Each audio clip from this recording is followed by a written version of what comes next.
자, 테마 6번 한번 보겠습니다. 완전 경쟁 시장의 요건이 있겠죠? 자, 완전 경쟁 시장은 네 가지 있습니까? 정, 동진, 다수 이렇게 외웠죠. 그죠? 자, 정동진이 뭡니까?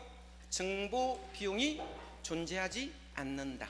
이걸 다름으로 안전한 정보를 갖고 있습니다. 두 번째, 상품의 동질성 때문에 일물 일가 법칙이 성립합니다. 세 번째, 진입과 퇴출이 자유롭고 시장의 순응자 역할을 한다 했죠. 다수의 수요자와 다수의 공급자가 시장을 형성하는 것을 완전 경쟁 시장의 요건이라 한다. 자, 이 네 가지를 모두 만족하는 것을 완전 경쟁 시장이라 부릅니다. 되겠죠? 자, 그러면 완전 경쟁 시장은 강성 효율적 시장과 할당 효율적 시장을 의미한다. 그러면 완전 경쟁 시장이 범위가 넓어요, 강성이 범위가 넓을까요? 강성이 크기가 더 크다 뜻입니다. 강성은 완전과 불완전을 모두 포함하는 시장을 강성 효율적 시장이라 부릅니다. 되겠죠? 그러면 할당은 완전 경쟁 시장일 수도 있고 불완전 경쟁 시장일 수도 있다. 되겠죠? 자, 그러면 완전 경쟁 시장의 조건을 기준으로 했을 때, 자, 이 불완전 경쟁 시장에 대해서 공부하는 겁니다. 불완전 경쟁 시장 가장 대표가 부동산 시장이 있거든요. 부동산 시장은 특성과 기능을 나누어서 공부해야 됩니까? 특성이 있는 부분은 국지적 이것이 잘 나온다 했죠. 국지적 줄 긋고, 자, 부분 시장 부동성이고, 3B 부분 반드시 봐둬야 됩니다. 비공개성, 비표준화, 비조직화는 모두 개별성과 밀접한 관련이 있겠죠. 불완전 경쟁 시장, 수급 조정의 곤란성과 공사법 규제 이런 게 외부 효과, 메모리 장기성 이런 게 있습니다. 기능과 비교하라 했죠. 기능은 암기하라 했습니다. 정량, 자구, 가 이렇게 외워야 되겠죠. 자, 특성이 있는 용어와 기능이 있는 용어를 짬뽕해 놓으면 이걸 찾을 수 되겠죠. 그래서 특성이 있는 용어와 기능이 있는 용어를 구분할 수 있어야 됩니다. 그래서 특성이 있는 용어는 양이 많으니까 외울 필요 없고요. 기능을 외워두시면 되겠죠. 그래서 정량, 자교가 이렇게 암기하면 되겠죠. 정보 제공 기능, 양과 실의 조정, 자원 배분 기능, 교환 기능, 가격 창조 기능. 가격 창조 기능이라 해도 되고, 자, 가격 형성 기능이라 해도 됩니다. 토지용 결정 이렇게 있더라. 두 개 차이점 보시고요. 문제를 한번 풀어보겠습니다. 자, 문제 1번. 부동산 시장의 특성과 기능에 관한 설명이다. 옳은 것을 골라라 했습니다. 자, 1번 봅니다. 부동산 시장은 수요 공급 조절이 쉽지 않아 단기에 가격이 왜곡될 가능성이 높습니까? 왜곡은 단기에 놓으니까 맞네요. 1번이 정답이고요. 2번. 자, 부동산 시장 특성 중 하나는 특정 지역의 다수의 판매와 다수의 구매자가 존재한다. 틀렸죠? 우리 부동산은 다수입니까? 소수입니까? 소수의 구매자와 소수의 판매자 있습니다. 다수는 완전 경쟁 시장에 놓는 용어를 다수라고 부릅니다. 자, 부동산 반대니까 소수의 구매자와 소수의 판매자로 바뀌어야 되겠죠. 3번. 부동산은 개별성이 강하기 때문에 부동산 상품 시장 조직화 가능하겠죠. 자, 조직합니까? 비조직합니까? 비조직화 가능하다. 자, 네 번째. 부동산 거래는 그 성질상 고도의 공적입니까? 사적입니까? 사적이죠. 이것 때문에 계약 자유의 원칙이라고 민법 시간에 들어왔죠. 그래서 계약 자유 원칙이 있습니다. 특별한 형식을 요하지는 않습니다. 그렇겠죠. 그래서 사적 경향을 띠고 있다. 5번에 부동산 시장은 국지성 특성이기 때문에 균질적입니까? 그렇지 않죠. 자, 국지니까 다르다, 그죠? 자, 이질적인 성질을 가지고 있지 균질적인 성질을 갖고 있다. 틀렸습니다. 그래서 나머지는 다 틀렸죠. 자, 테마 7번으로 가면 효율적 시장이라는 용어 있죠. 우리 효율적 시장은 뭘 보고 구분했습니까? 정보의 크기를 보고 구분하는 것을 우리가 효율적 시장이라 씁니다. 이걸 효율적 시장이라 불러요. 효율적 시장이라 씁니다. 아, 효율적 시장은 정보의 크기를 가지고 나눈 것을 우리가 효율적 시장이라 부릅니다. 되겠죠? 효율적 시장은 뭐 없는 상태를 말한다 했어요. 초과라는 이윤이 존재하지 않는 시장을 효율적 시장이라 씁니다. 그럼 초과 이윤이 존재하지 않는 시장이 되므로 오직 정상이란 이윤만 존재하는 시장을 우리가 효율적 시장이라 부릅니다. 되겠죠? 그럼 효율적 시장은 뭐가 존재한다? 정상 이윤만 존재하는 시장을 효율적 시장이라고 용어를 쓴다라고 보면 되겠죠. 그럼 정보의 크기를 제가 나누어서 본다면 세 가지로 나눌 수 있습니까? 과거라는 정보가 있습니까? 과거라는 정보와 현재라는 정보도 있겠죠? 미래라는 정보로 나눠서 보겠습니다. 그러면 이 시장에 반영하는 정보의 크기가 과거만 정보가 반영될 수도 있고 현재까지 정보가 반영될 수도 있고 정보의 크기가 미래까지 모두 정보가 반영될 수도 있다 그러겠죠. 그럼 정보는 과거의 정보만 반영하는 경우와 현재의 정보만 반영하는 경우와 미래의 정보까지 모두 반영하는 경우로 나눌 수 있겠죠. 자, 과거의 정보만을 반영하는 것을 우리가 정보가 가장 약하게 반영하였다 해서 이걸 가장 정보가 약한 성질이라 부릅니다. 이걸 약성이라고 용어를 씁니다. 그죠? 현재까지 정보가 반영되면 중간 정도 정보가 강한 성질입니까? 이걸 준강성이라고 용어를 쓰고요. 미래까지 모든 정보가 다 반영됐습니까? 정보가 가장 강하게 반영되는 성질을 우리가 강성이라고 용어를 쓰겠죠. 그러면 효율적 시장의 크기는 몇 가지로 나온다? 세 가지 종류로 나눕니다. 자, 그러면 약성 효율적 시장은 정보가 어디까지만 반영됐다고 약성이 되었어요? 과거의 정보까지 반영한 것을 약성이라 부르며 이 과거만을 분석하는 것을 우리가 기술적 분석이라 씁니다. 그래서 과거만을 분석하는 걸 뭐라 한다? 기술적 분석이라 씁니다. 자, 기술적은 경제 용어입니다. 자, 모든 사람이 약성 효율적 시장은 과거를 모두 분석하여 기술적 분석을 모두 하고 있다고 가정을 하기 때문에, 그죠? 과거로서는 뭐가 없어야 됩니까?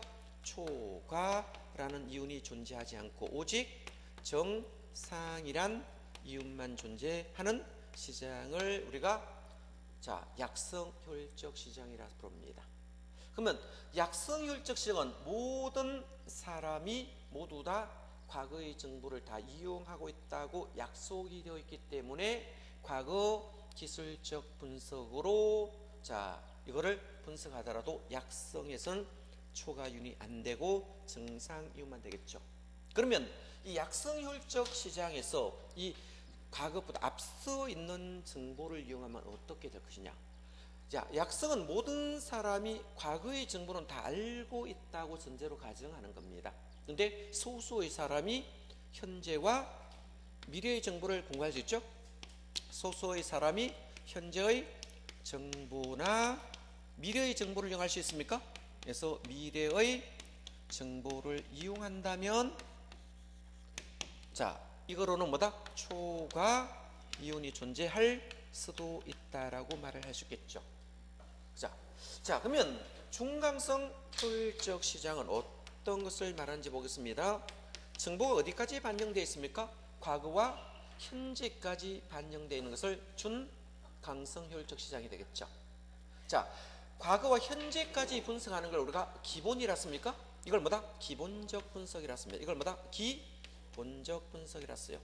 기본이란 것은 어디까지 분석했다? 현재까지 분석하는 것을 기본이란 말을 쓴다는 거예요.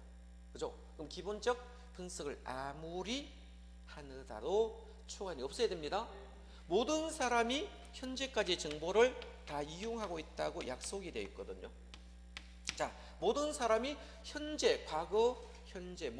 과거나 현재 모든 정보를 다 알고 있다고 전제를 하기 때문에 이 현재까지 기본적 분석을 하더라도 결코 초과이 없습니다. 오직 정상 이윤만 존재하는 시장을 우리가 뭐다?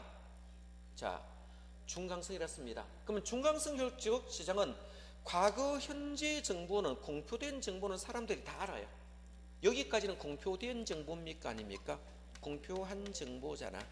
공표된 정보는 사람들이 다 알고 있거든요. 그죠? 근데 공표되지 않는 정보 있습니까? 공표되지 않는 정보를 미래의 정보라고 보겠습니다.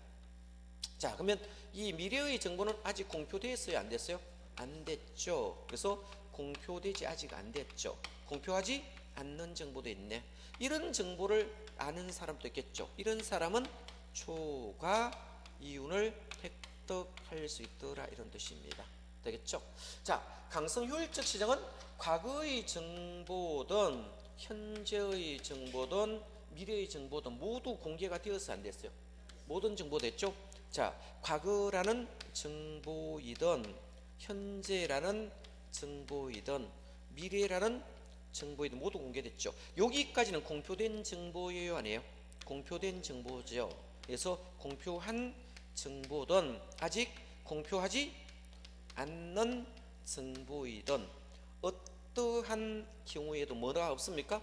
초과라는 이윤이 있으면 안 됩니다. 어떠한 경우도 초과 이윤이 있으면 안 되겠죠. 오직 정상 이윤만 존재하는 시장을 우리가 강성 효율적 시장이라 씁니다. 모든 정보가 공개가 되어 있으므로 정보 분석할 필요 있어 없어요? 없죠. 정보를 분석할 필요 자체가 없어요. 이 정보 분석 자체가 필요 없거든요. 그죠? 자, 그럼 시험에서 어떠한 경우도 초과이윤이 존재하지 않는 시장은 어떠한 시장이냐 기출했습니다. 그럼 정답은 강성 효율적 시장입니다.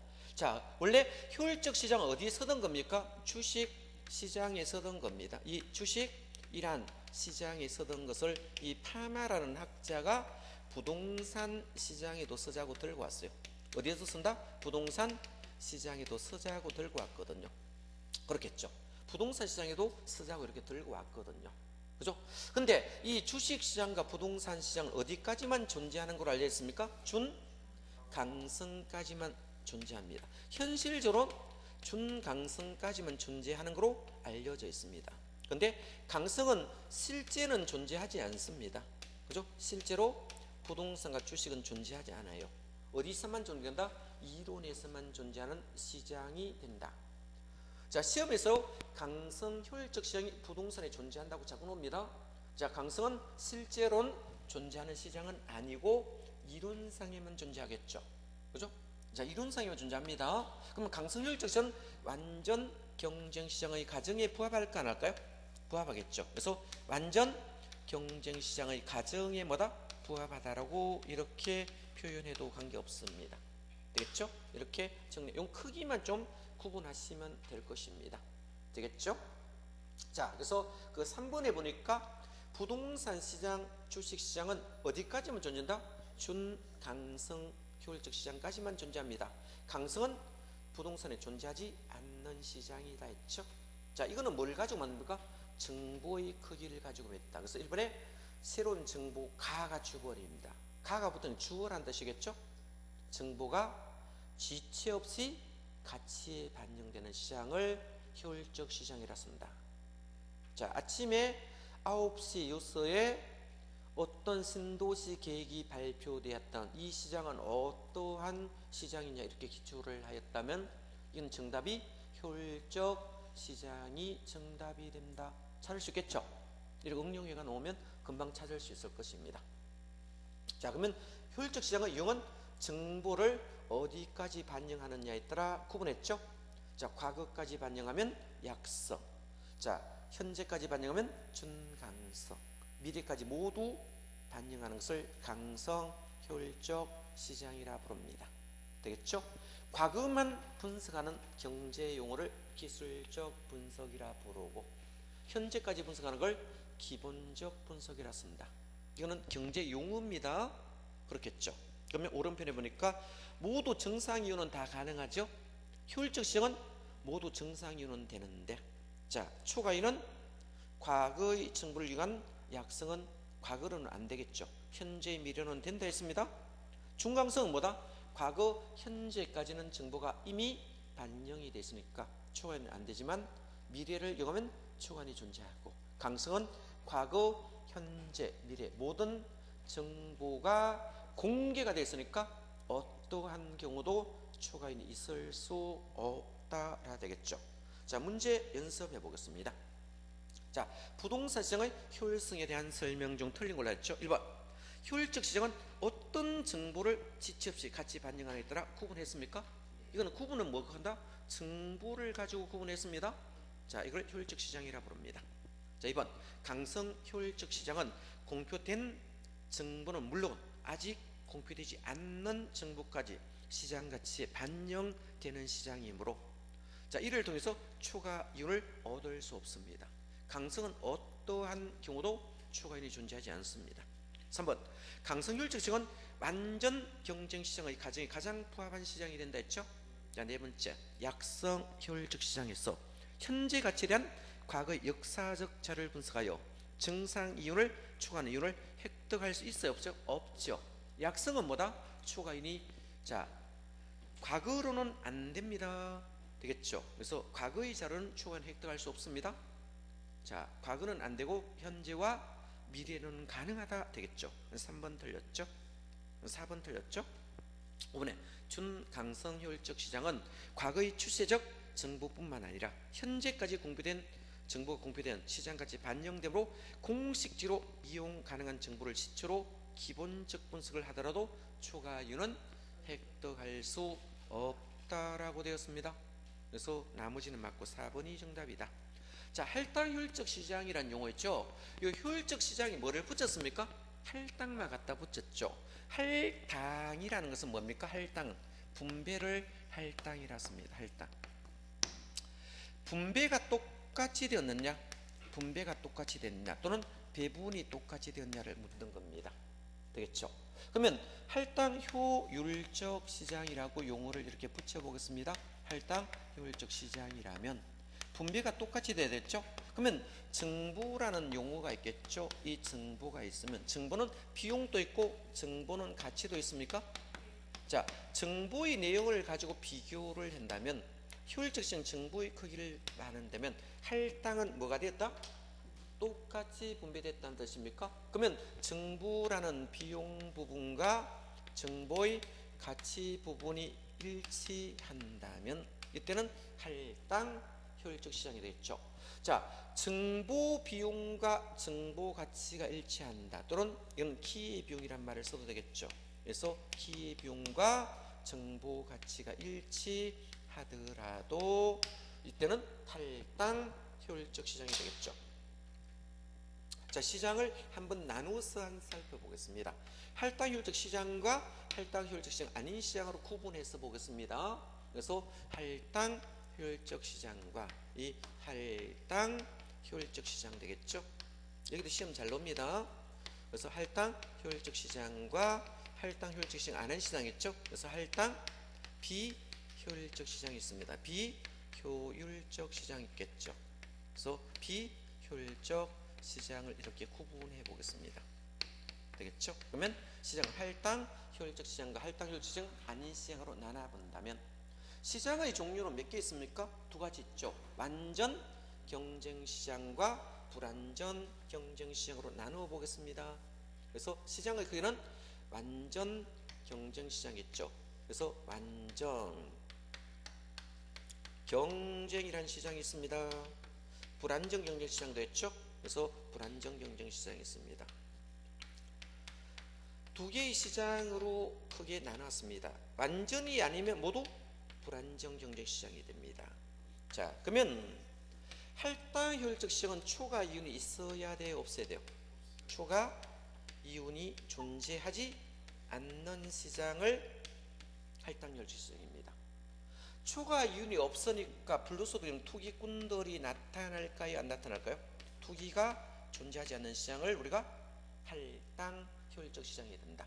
만약에 할당 효율적 시장이 아니라면 추가 이윤이 있을까 없을까요? 만약에 이 시장이 불완전 경쟁 시장이라 하더라도, 그죠? 자, 불안정 경쟁 시장이라면 초과 이윤이 존재할 수 있겠죠? 뭐가 된다? 초과 이윤이 존재한다면 초과 이윤을 먹으려고 들어오겠죠? 자, 초과 이윤이 이미 존재함으로 인하여서 투기도 성립한다는다? 투기도 성립한다, 이 말을 쓰는 겁니다. 무슨 뜻인가 알겠죠? 자, 그러면 완전 경쟁 시장은 정보 비용이 있어요, 없어요? 정보라는 비용은 있을 수 없다 했습니다. 그럼 정보 비용이 존재하지 않거든요. 그럼 정보 비용이 없으니까 0이라 보겠습니다. 0. 그죠? 제로라면. 그죠? 자, 정보 가치도 있어요, 없어요? 정보 가치도 없겠죠. 그럼 정보 비용이 존재하지 않으니까 정보 가치도 없어요. 그럼 정보 가치와 정보 비용 일치함으로 완전 경쟁 시장은 항상 할당 효율적 시장이 될 수 있을까요? 네, 항상 할당 효율적 시장이다 라고 써도 됩니다. 항상 할당 효율적 시장이다 라고 붙이던 반드시 할당 효율적 시장이다 라고 말을 해도 맞는 지문입니다. 그래서 항상 할당 효율적 시장 또는 반드시 할당 효율적 시장이다 라고 표현해야 되는데, 문제는 뭐다? 할당 효율적 시장은 완전 경쟁 시장만을 의미하는 것은 아니다. 뭐도 있다? 불완전 경쟁 시장도 존재할 수 있기 때문입니까? 그래서 할당은 완전 경쟁 시장만을 의미하는 거 아닙니다. 불완전도 존재한다 이래야 되겠죠. 만약에 불완전 경쟁 시장에서 이 정보 가치가 있겠죠. 이 정보 가치와 정보 비용이 일치할 수 있습니까? 정보라는 비용이 일치할 수 있겠죠. 만약에 정보 비용이 100만 원이 존재했다 가정합시다.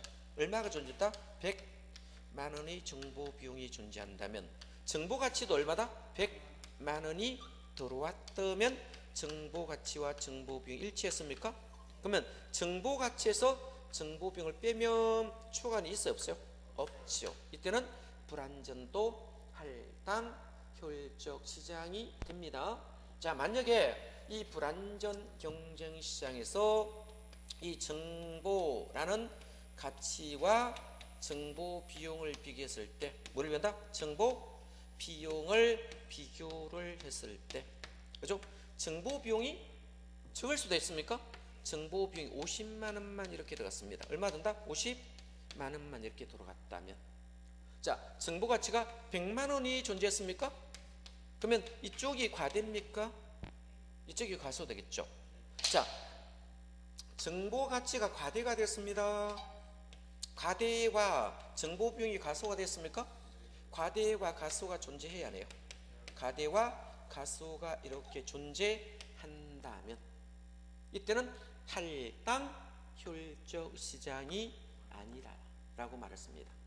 자, 그럼 할당 효율적 시장이 아니므로 소수의 사람이 값싼 정보를 이용하여 시장을 패배시켰다라고 말을 쓰겠죠.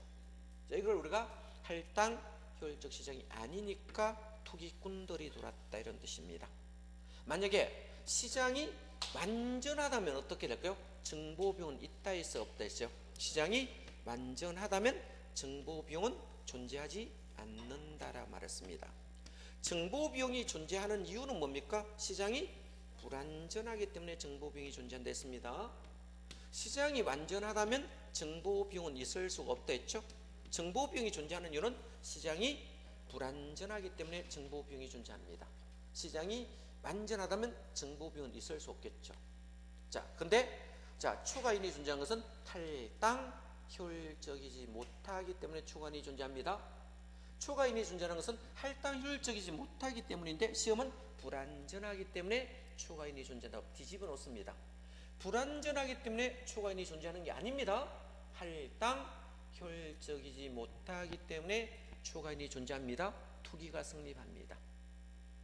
자, 바깥으로만 찾을 수 있어야 됩니다. 자, 이거 정리가 돼야 되겠죠.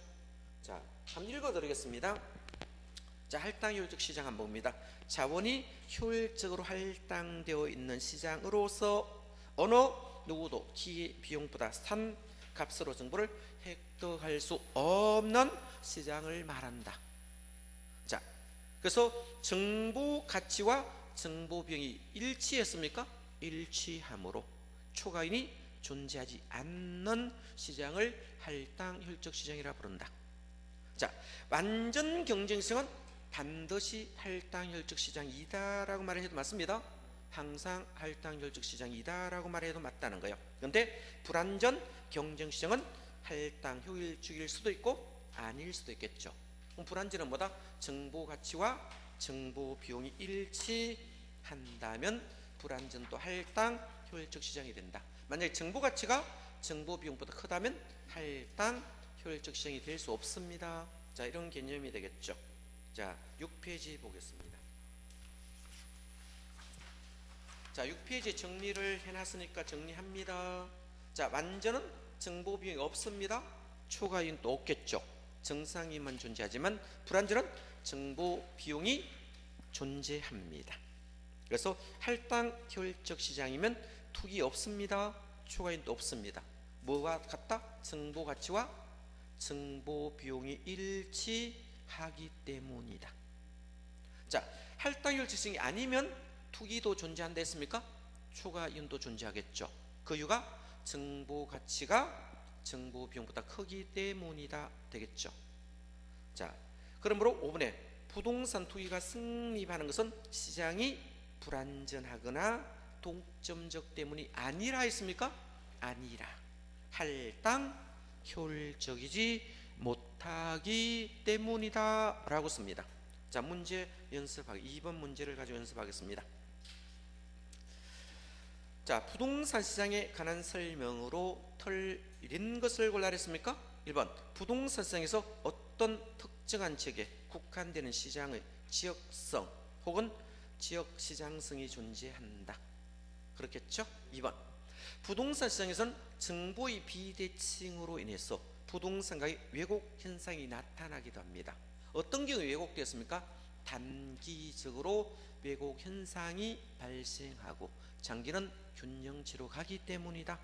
자, 3번 할당 효율적 시장에서 부동산 거래 엄밀성으로 인해 부동산 가격은 과소나 과대평가는 왜곡 가능성이 높아진다. 이게 틀렸습니다. 자, 과소나 과대는 할당 효율적 시장은 있을 수 없습니다. 과소나 과대가 존재하는 것은 할당 효율적 시장이 아니므로 일부 소수의 사람이 값싼 정보를 이용하여 시장을 패배시켰기 때문이다. 이거 틀렸습니다. 자, 4번 부동산 거래 비용이 증가되는 부동산의 수요와 공급자 시장 진출입이 제약될 수 있겠죠. 불안정 경쟁시 요인이 됩니다. 자, 우리 부동산은 왜 그럴까요? 고가의 상품이 됩니까? 가격이 엄청 비싸겠죠. 그죠? 잡았다면 수억씩 하기 때문에 가격이 고가의 성질을 갖기 때문에 그렇습니다. 그래서 진출입이 자유롭지 못하다 되겠죠. 동사는 우리가 가격이 저렴하니까 진출입이 자유롭다라고 말할 수 있겠죠. 5번에 개별성의 특성은 부동산 상품의 표준화를 어렵게 만듭니다.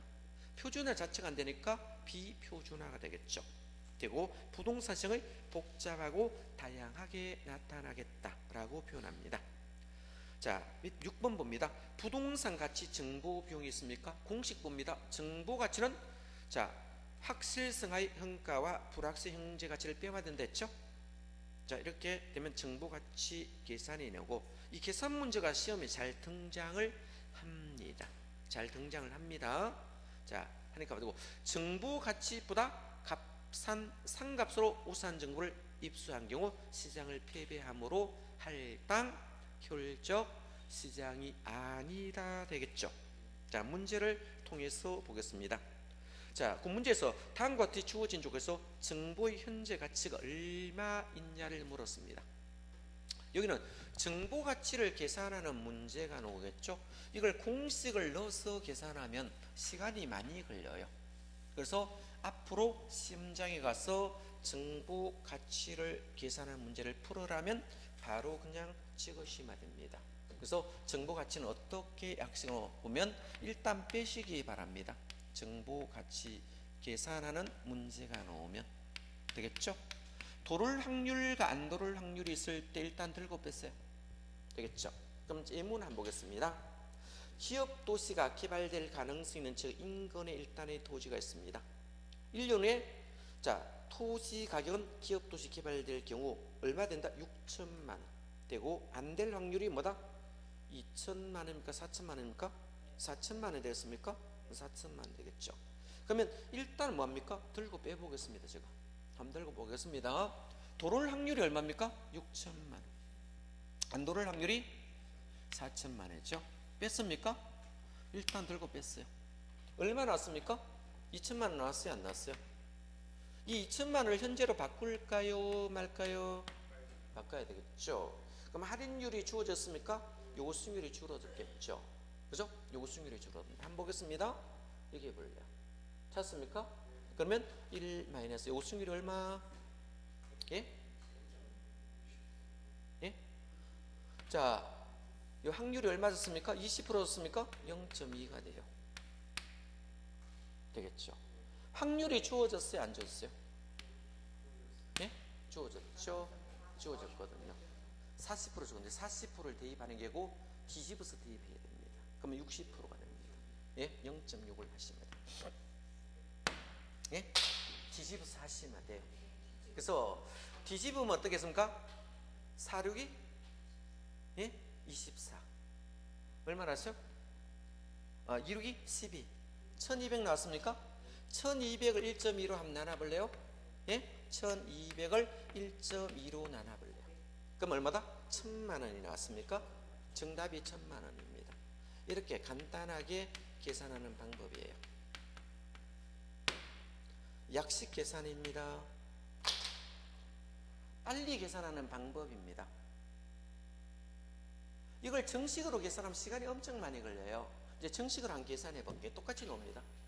정식으로 한번 계산해 볼게요. 자, 정보가치 공식이 이렇게 됐거든요. 한번 보겠습니다. 정보가치. 자, 확실성 하에 현가죠. 그래서 확실성 하에 현가됩니다. 불확실성 현가를 빼야 되거든요. 뭐다? 불확실성 하에 현가를 빼면 됩니다. 이렇게 빼서 계산해야 되니까 주어진 조건이 도를 확률이 있고 안 도를 확률이 있겠죠. 도를 확률이 몇 프로였습니까? 40%. 안 도를 확률이 뭐다? 60%였거든요. 이게 60%거든요. 이 60%, 40% 주어졌잖아. 그죠? 그러면 불확실하 현가를 제가 한번 계산해 볼게요. 그죠? 불확실하 현가를 빼면 되겠죠? 자, 6천만 원 곱하기 도를 확률이 40%라 했잖아. 그죠? 안 도를 확률이 뭐다? 4천 곱하기 60%입니까? 그죠? 이렇게 됐잖아. 그러면 자, 1 플러스 요거 승률이 20% 이렇게 됐거든요. 자, 한번 계산해 볼게요. 4,6이 24. 예? 4,6이 뭐다? 24. 되겠죠? 똑같죠? 그럼 얼마다? 4,800 되었습니까? 4,800 되겠죠?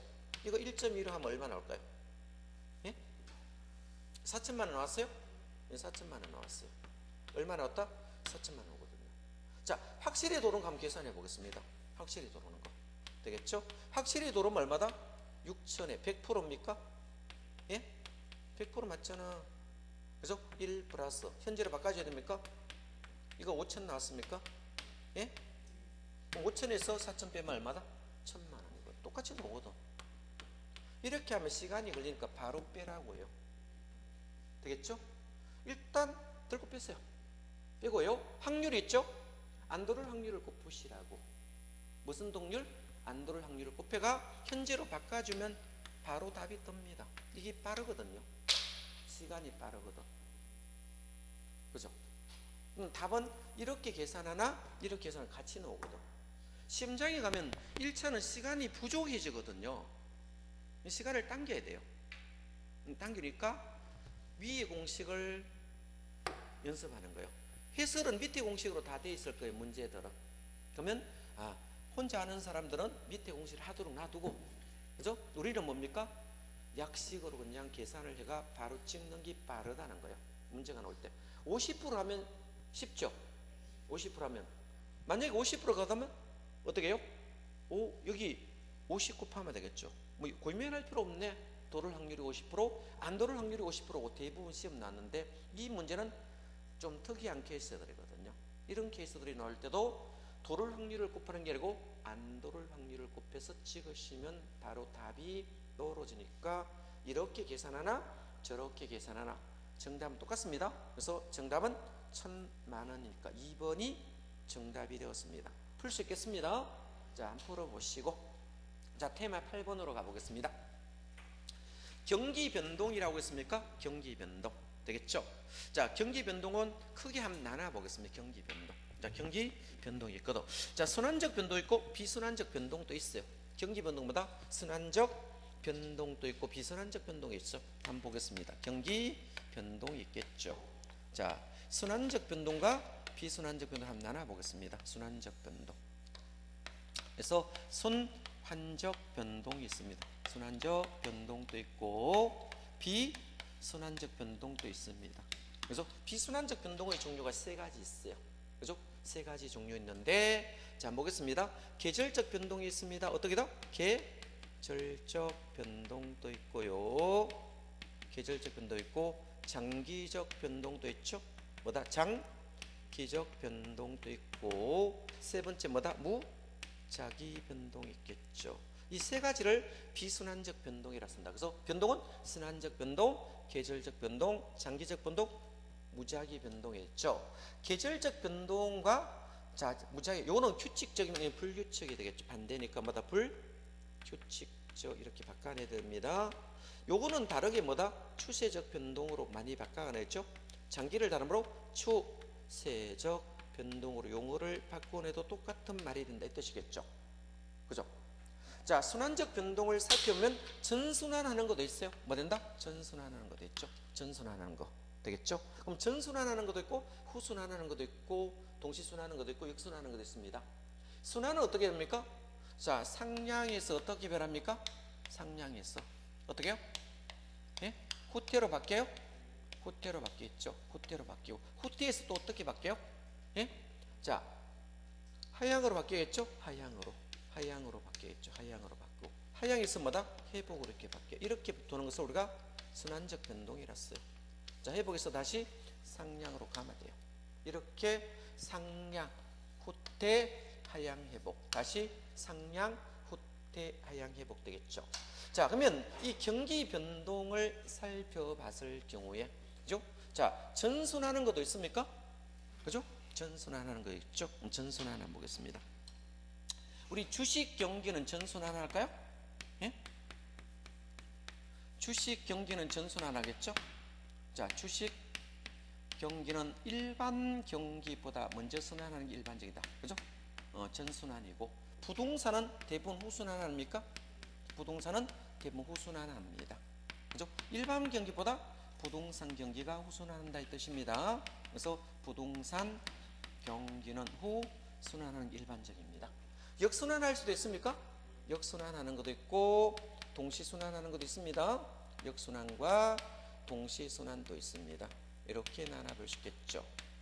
어떤 경우는 역순환이고 어떤 경우는 동시순환인지 한번 보겠습니다. 자, 일반 경기가 이렇게 있다고 봅시다. 일반 경기가 이렇게 존재한다고 봅시다. 일반 경기가 이렇게 존재한다면 일반 경기가 호황이라면 일반 경기가 뭐다? 호황이라면 자, 호황일 때는 자, 상업과 공업 쪽으로 가겠죠. 장사가 엄청 잘 되겠죠. 공장도 많이 돌아가겠죠. 그래서 상, 공업, 용 부동산 쪽으로 많이 투자를 증가를 이렇게 시키겠습니다. 그래서 일반 경기와 상공업은 대체로 뭐다? 일치한다. 일치하는 것을 우리가 동시순환한다 씁니다. 이걸 뭐다? 동시순환한다라고 이렇게 표현을 합니다. 그래서 일치하는 것을 동시순환한다라고 되겠죠. 그러면 상업과 공업 쪽으로 자금을 많이 빌려감으로 인해서 은행의 입장은 어떻겠습니까? 수익성 높은 쪽으로 자금을 많이 빌려가는 금리 올라갈까요? 안 올라갈까요? 올라가겠죠. 그러면 호황일 때 금리가 올라가거든요. 금리가 상승하므로 금리 부담 때문에 주거용 부동산은 어떻게 될까요? 자, 돈 빌려오기 좀 그렇겠죠? 그래서 주거용 부동산은 금리 높으니까 건물을 잘 안 짓겠죠. 그럼 이게 불황이 되는 거예요. 그래서 주거용 부동산은 불황으로 많이 갑니다. 그래서 일반 경기와 자, 주거용은 무슨 순환이다? 역순환의 관계를 갖고 있습니다. 역순환의 형태를 갖고 있습니다. 그렇죠? 자, 그러면 주거용과 상공업도 어떻게 됩니까? 역순환이 될까요? 역순환이 되겠죠. 이것도 역순환의 관계에 있다라고 말을 씁니다. 상업과 공업 일치하는 경향이 있죠. 얘들은요 동시순환입니까? 동시순환하겠죠. 그래서 동시순환한다. 만약 일반 경기가 불황이 되면 어떻게요? 공장 문 닫고 상가 문 닫겠죠. 그러면 은행에 돈을 빌려가겠어요? 안 가겠어요? 안 빌려가겠죠. 안 빌려가면 어떻게 될까요? 돈이 남아돌겠죠. 그럼 뭐죠? 자, 돈이 남아도니까 어떻게 된다? 주거용분의 금리를 내려서 빌려주겠죠. 그럼 주거용 부동산이 호황으로 가므로 일반 경기와 주택은 뭐다? 정반대를 역순환이라 부르며 일반 경기와 상공업은 자 일치된다. 동시순환 이런 말을 적어놨습니다. 자 한번 보겠습니다. 특징들 한번 읽어보겠습니다. 부동산 경기는 일반 경기보다 주기가 더 길고 진폭이 더 크다. 지역적 개벽적으로 가겠죠. 일반 경기는 보통 주글라 파동을 말하니까 주글라 파동이 뭐예요? 8에서 10년 정도 됩니다. 주글라라 해서 주글라. 그죠? 경기가 뭐다? 8에서 뭐다? 10년입니다. 이거는 설비 투자 기준입니까? 설비 투자를 보겠죠. 자, 설비 투자를 보니까 자, 10년 정도, 한 8에서 10년 정도 냉장고 바뀌어야 되는 시점이 되고 세탁기 바꿔야 되는 시점입니다. 더 이상 쓰기 좀 힘들어요. 이 설비 투자를 새로 해야 되는 시점을 우리가 일반 경기라 씁니다. 일반 경기 주순환이 되겠죠. 주순환을 말하고 있습니다. 자, 부동산 경기는 한센 경기를 말합니다. 뭐다? 한센이란 경기를 말하겠죠. 한센은 몇 년이었습니까? 17에서 18년이라 씁니다. 27년이 실패하니까 건축 경기를 말하고 있습니다.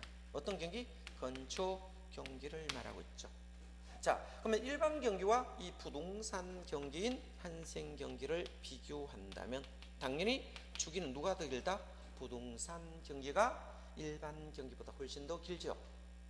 자, 그래서 부동산 경기가 일반 경기보다 기니까 당연히 진폭도 부동산이 크고 주기도 길다. 그 이유는 뭡니까? 타성 기간 때문에 그렇습니다. 타성 기간이 뭘까요? 자, 시간적으로 뒤지는 차를 타성 기간이라 씁니다. 자, 한번 봐두시기 바랍니다. 자, 2번 부동산 부분 경기, 상업용, 공업용, 주거용을 하나의 용도를 부문별 경기라 씁니다. 되겠죠? 부문별 경기를 보면 자, 이 상공업과 일반 경기는 일치가 되지만 주거용과 일반 경기는 역순환 관계를 갖고 있다 했습니까? 자, 3번에 부동산 경기는 대부분 후순환적으로 알려져 있고 주식 경기는 전순환적으로 알려져 있다 되겠죠. 자, 그러면 경기 변동, 순환적 경기 변동 이렇게 돌아가는 게 그림을 간단히 한번 그려 보겠습니다.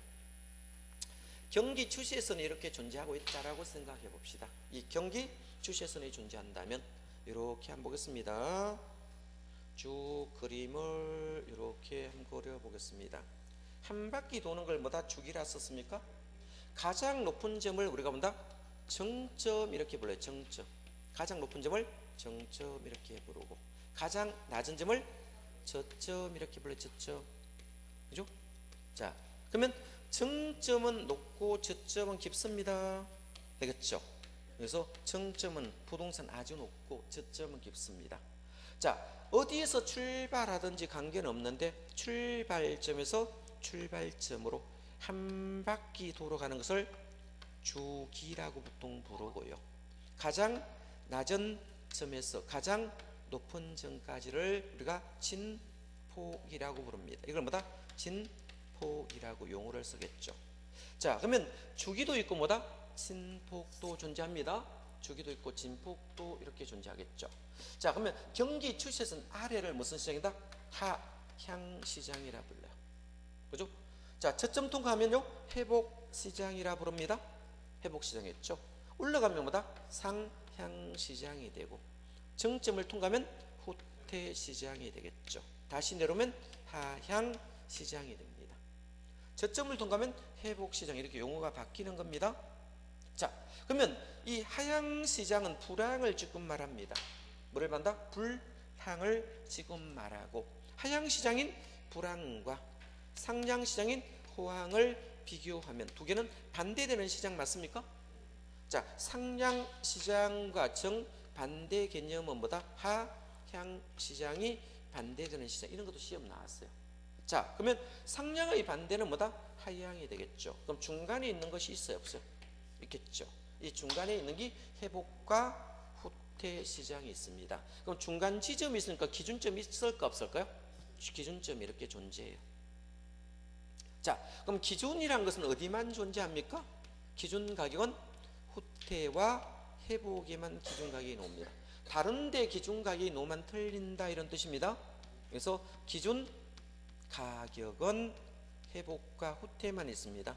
그래서 상향과 하향은 기준 가격이란 지문이 나오지 않습니다. 되겠죠?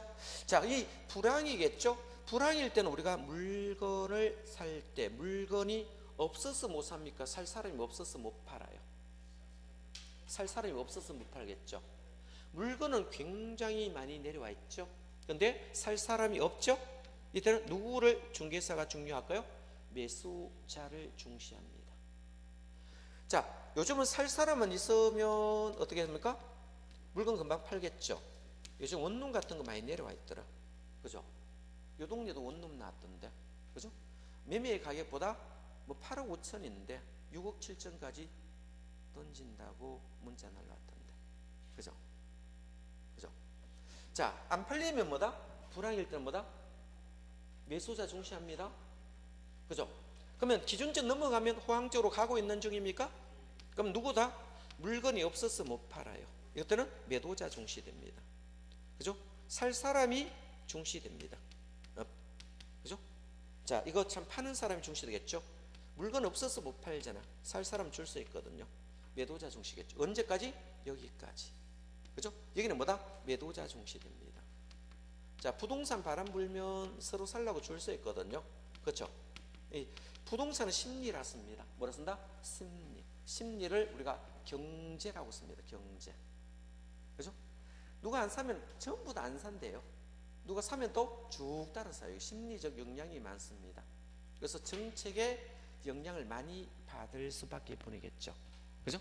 자, 그러면 요점 넘어가면 어떻게 되죠? 요 넘어가면 자, 물건이 그죠? 많죠? 누구를 중시한다? 매수자 중시하는 거예요. 매수자 중시가 되는 거예요. 언제까지? 기준이 될 때까지.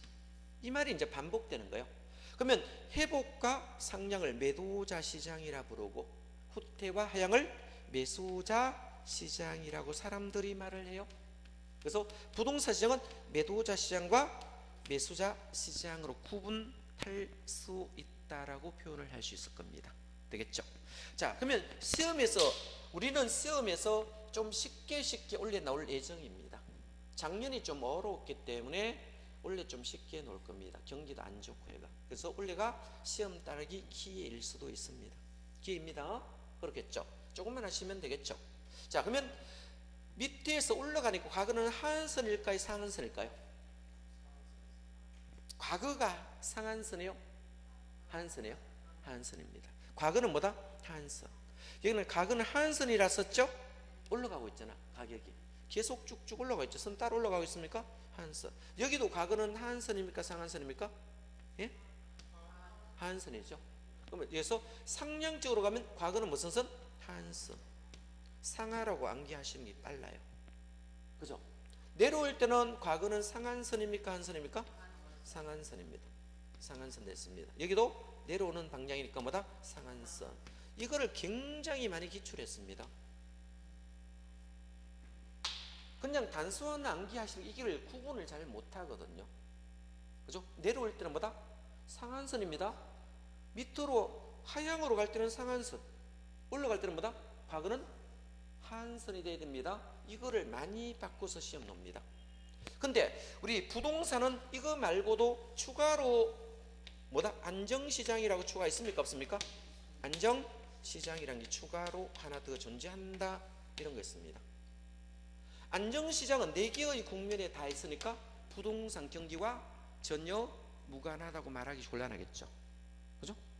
부동산에만 존재하는 특수한 국면의 시장을 우리가 안정시장이라 부릅니다. 자, 읽어서 보겠습니다. 하향시장, 공가 공실 발생, 규모가 큰 주택이나 교외 택지 타격이 심하겠죠. 지금 불황일 때는 교외 쪽이 잘 안 팔려요. 외곽 쪽이 잘 안 팔린다 이 뜻입니다. 타격이 심하고요. 자, 매수자 중시됐죠? 여기는 왜 금리가 높아요?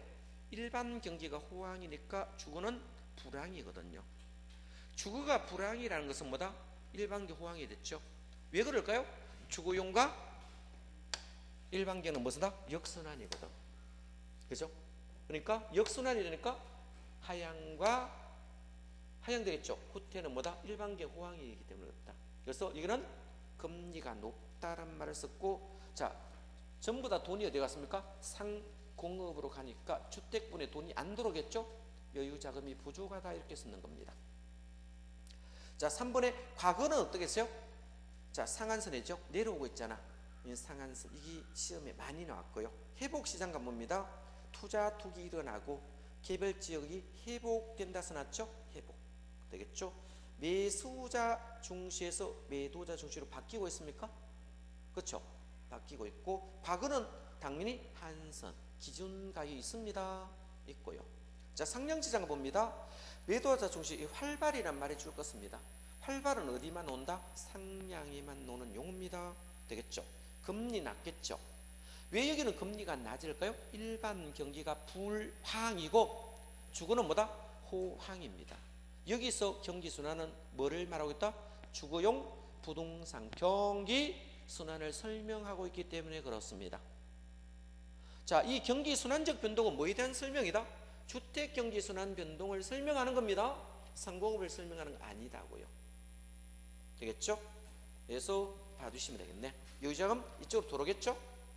자, 후퇴 가능성이 있고, 과거 사례는 올라가니까 상한선입니다. 자, 후퇴 시장 가봅니다. 매도자 중시에서 매수 중시로 바뀌어겠죠. 후퇴하니까 빨리 벗어나야 되는데 마지막 기회겠죠. 하향을 가속하겠죠. 그래서 과거는 한선, 상한선과 기준가격이 다 있었습니다. 자, 내려오니까 상한선 맞죠? 그래서 보시고, 안정시장은 4개 국면에 모두 존재하는 시장이다. 가변, 가격 상승이 있고, 자, 불황에 강한 부동산, 그죠? 이런 것들이 위치가 좋고 규모가 작은 주택과 도심지 같은 것은 불황이 덜 타겠다 이 뜻입니다. 안정시장이 된다. 과거의 사례는 새로운 거래가 기준 가격이 된다라 되겠죠. 자, 문제 한번 보겠습니다. 자, 부동산 경기 순환과 변동에 대한 설명 틀린 것을 알았습니까? 1번, 부동산 경제를 구성하는 있는 각 부분에 순환적 변동을 필요한 계절과 장기 무작위 나타납니까? 그래서 4가지 종류 있죠. 순환적 변동, 계절과 장기 무작위 4가지 종류를 설명하였습니다. 2번, 무작위 변동이란 예기치 못한 사태로 출현 비순환적 경기 변동 맞습니다. 요 3가지는 다 비순환적이에요. 계절, 장기, 무작위는 다 비순환적 변동이다. 순환적 변동과 비순환적 변동으로 크게 나눠서 보면 되겠죠. 자, 3번, 대학교 근처 임대주택이 방을 주기로 공실률이 높아지는 것은 이건 계절적 변동의 예문이 되겠습니다. 4번, 상량시장에서 직전 회복시장은, 자, 거래사는 현재 시점 상한가입니까? 하한가입니까? 하한가가 되겠죠. 올라가고 있잖아. 상하가 나와야 됩니다. 상상이 뜨면 틀린 시문이 됩니다. 자, 이거 틀렸고, 5번에 상량시장에서 건축 거래량을 증가하는 현상이 나타나겠죠. 그죠? 자, 이렇게 나타난다, 이렇게 보시면 되겠죠. 자, 챕터 거미집 이론은 점심 먹고 하도록 하겠습니다. 되겠죠?